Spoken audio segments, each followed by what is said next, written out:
Well, thank you all for being here. There's a lot going on, and a lot we will update you on and have been this morning already. We're grateful for the opportunity to do that. We're really grateful that it's National Police Week. Republicans look forward to this. We really, truly do. And we've been welcoming families of fallen officers and law enforcement officers from around the country all week. We had a candlelight vigil last night, or a couple of those events last night we participated in. And, you can't give honor where honor is due enough, especially around this subject. And people put their lives on the line every single day.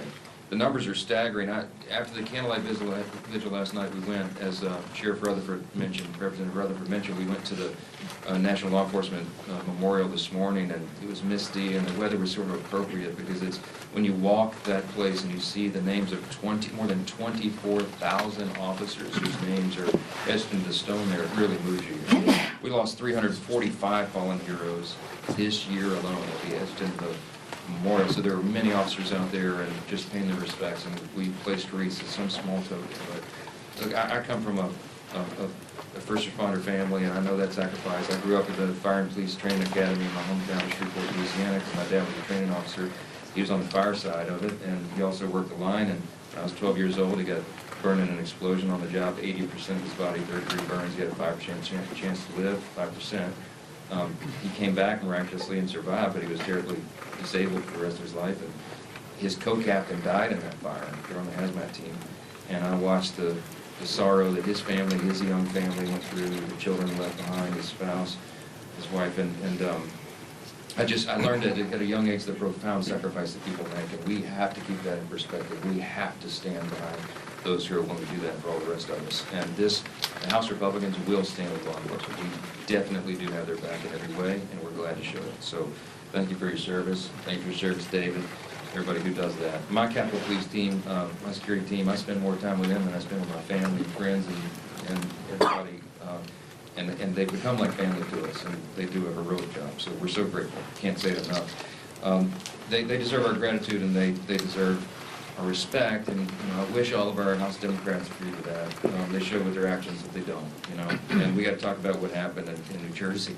On Friday, as you all know, 3 Democrat members of Congress got into a physical altercation with our ICE agents. I mean, outside the Delaney Hall Detention Center in New Jersey, what a spectacle that was. What a horrible display for our children to see, right?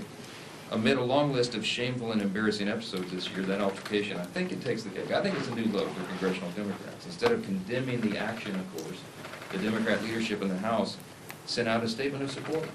My friend Hakeem Jeffries said, quote, "We will never bend the knee." To bend the knee to what, Hakeem? To ICE? Come on.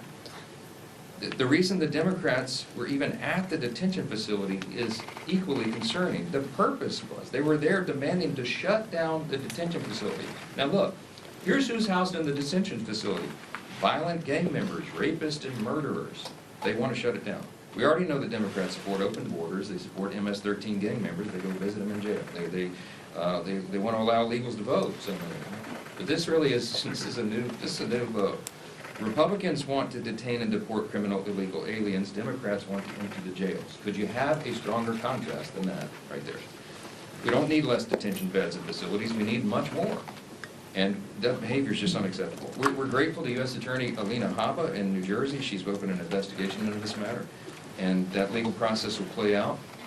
We're having conversations. We had them this morning in the House Republican Conference meeting this morning about appropriate action that we need to take here to address that inappropriate behavior, the wildly inappropriate behavior, and we will do that.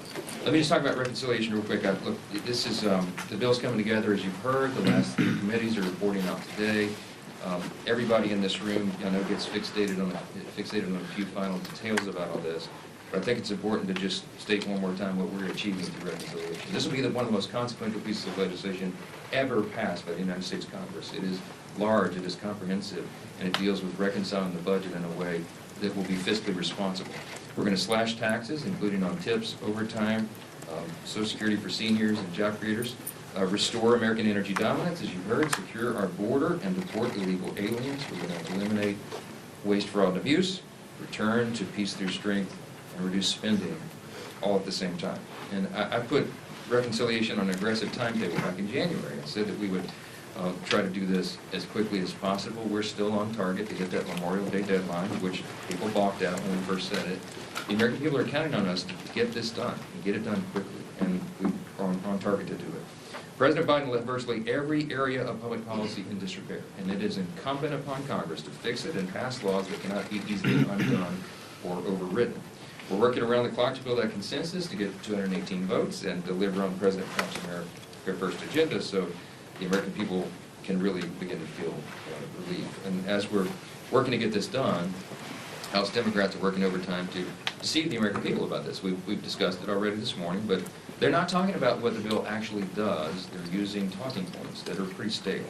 They're not afraid to lie about what's in it, and we're not afraid to tell the truth about what the Democrats are doing. They've already been forced to take down their advertisements because they were filled with falsehoods about what the bill supposedly was going to have in it.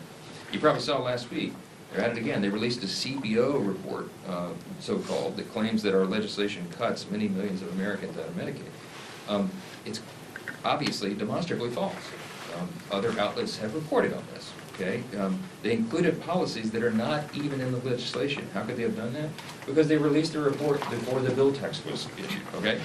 And most of the media ran with that, okay? And I'm just going to say this to my friends in the media, on the Hill Press Corps in particular, right? If